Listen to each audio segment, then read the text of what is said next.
Merci Madame la Présidente, Mesdames et Messieurs les conseillers exécutifs, chers collègues. Alors, je ne sais pas si je serai long ou court. En tout cas, Jean-Christophe a annoncé qu'il serait court. Il était un petit peu plus long que prévu. Mais évidemment, ce BS n'est pas l'occasion de refaire le débat d'idées. Le débat d'idées, il a été fait au moment du BP, il y a quelques mois. Les positions des uns et des autres n'ont pas évolué. Il y a une constance politique. On peut s'en réjouir. Pour autant, ce BS-là vient, je dirais, dans des proportions minimes, modifier effectivement ce qui avait été prévu au moment du BP. Alors, premier point, en ce qui concerne notre groupe positif, c'est que nous avons maîtrisé la trajectoire financière. Nous avons réalisé ce que nous avons annoncé. Alors, ce que nous avons annoncé, ça ne correspond pas, et ce n'est pas la vision des autres groupes, mais c'est en tout cas la nôtre, la vision du groupe majoritaire. Donc, nous sommes dans une trajectoire financière qui est maîtrisée. Immédiatement, même si ça n'a pas été un sujet très clivant dans les interventions précédentes, notamment Paul Félix disait 2 plus 2, ça fait 4. Oui, effectivement, 2 plus 2, ça fait 4. Mais dans ces 4% sur le 0,12, il y a quand même des explications qui ont été reprises, explicitées par Jean-Christophe. Je pense qu'évidemment, dans sa fonction de maire, il a été confronté, comme nous, aux choix gouvernementaux qui s'imposent à nous. Il y a eu pas moins de 4 décisions prises par l'État venant améliorer le traitement des agents des collectivités territoriales, voire des agents de l'État, qui font que ces augmentations-là s'imposent à nous sans recettes supplémentaires, sans moyens supplémentaires.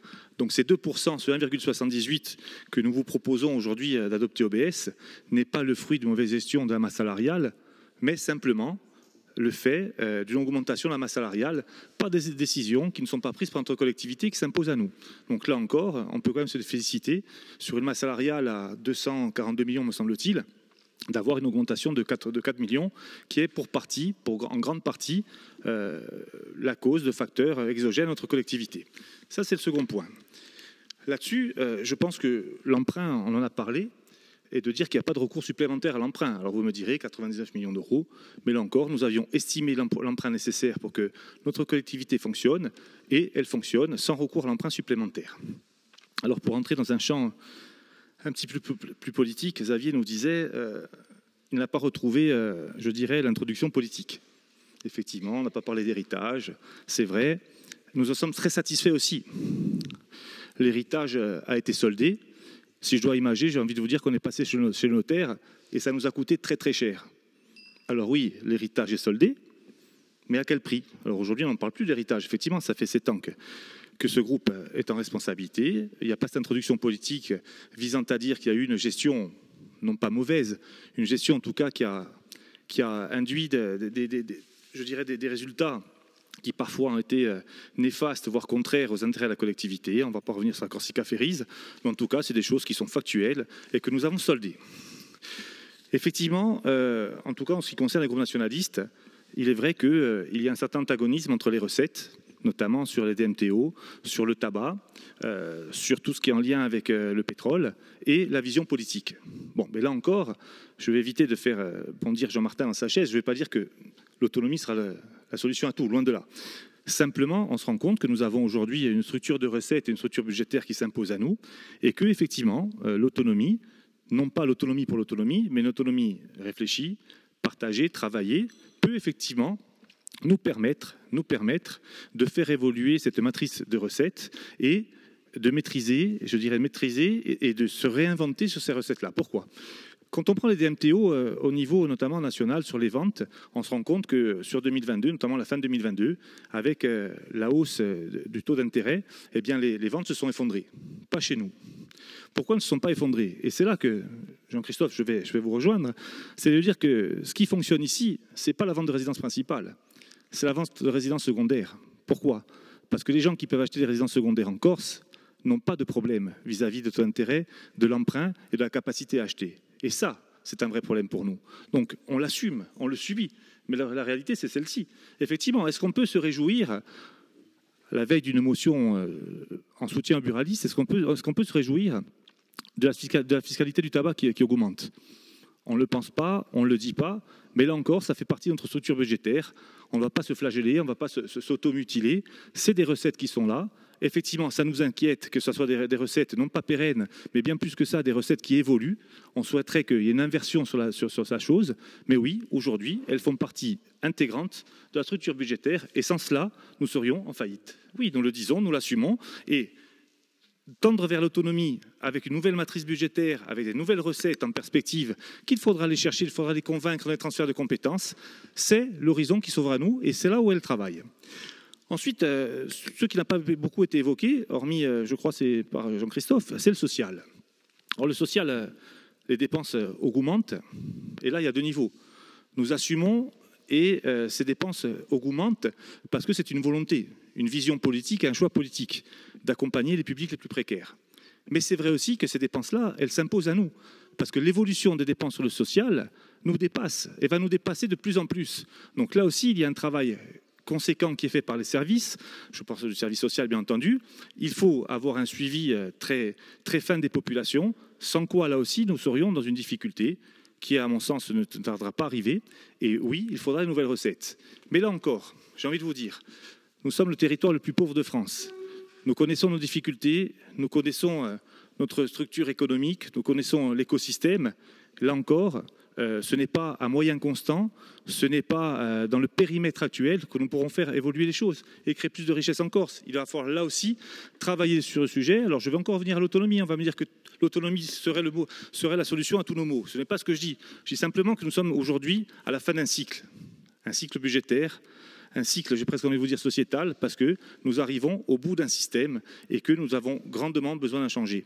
Là-dessus, je pense que nous partageons la vision, à des niveaux différents, mais nous partageons la vision. Nous sommes des élus de terrain, maires, présidents d'interco, élus communautaires, et nous voyons au quotidien la difficulté de nos populations à continuer à exister, à subsister dans le marasme économique actuel. Ce que l'on aurait pu dire aussi sur ce budget supplémentaire, puisque je ne vais pas rentrer dans la partie technique, puisque je vous l'ai dit, les sommes dont on parle sont assez minimes par rapport aux 2 milliards d'euros du budget, c'est que nous sommes sur une année 2023 des plus complexes. Ce n'est pas une recherche d'excuses, une inflation record, des conflits à travers le monde, on s'en rend compte, l'incertitude, la hausse des taux d'intérêt, la hausse des matières premières, et malgré ça, nous tenons la trajectoire. Alors, je ne reviens pas sur le BP, il n'est pas partagé, la vision n'est pas partagée. Mais ce BS ne doit pas être l'occasion de refaire le débat. Non, ce BS vient simplement clôturer, à quelques mois effectivement de la clôture, je dirais, du mois de décembre, vient clôturer notre budget prévisionnel et vient affirmer surtout que nous avons maîtrisé la chose budgétaire. Enfin, pour conclure, je vous dirais simplement qu'aujourd'hui, nous sommes à la croisée des chemins. Nous aurons sans doute un BP de 2024 qui sera à bâtir. Ça ne sera pas d'un facilité que cela va se faire. Nous l'assumerons encore une fois. Mais aujourd'hui, la politique sociale est au rendez-vous. La politique en matière de sécurité sur les 6, la collectivité de Corse répond présent. On parlait des transports. On parlait des risques inhérents au contentieux. Jean-Christophe, vous savez très bien qu'on n'anticipe pas un contentieux en matière budgétaire. On le constate, on le provisionne. Je ne vais pas vous l'apprendre, loin de là. Donc oui, on peut créer des commissions pour anticiper des contentieux, mais budgétairement, ça ne se fait pas. Lorsqu'on constate le contentieux, on le provisionne. Y a-t-il des contentieux à venir? Moi, j'ai envie de vous dire, certes, nous traversons une période difficile en matière de transport, parce qu'il y a beaucoup d'attentes, nous essayons d'y répondre, mais jusqu'à présent, que ce soit sur le maritime, que ce soit sur les transports scolaires. Ce matin, effectivement, les transporteurs étaient là, nous étions à leur côté pour les écouter. C'est une période difficile, il y a des choses qui changent, mais les décisions que nous avons prises jusqu'à présent nous ont évité des contentieux.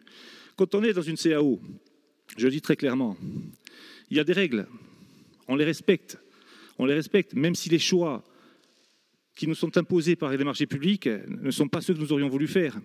Sauf que la règle des marchés publics est très claire. Donc nous assumons ce que nous avons fait. Le changement est difficile pour les transporteurs et nous les soutenons.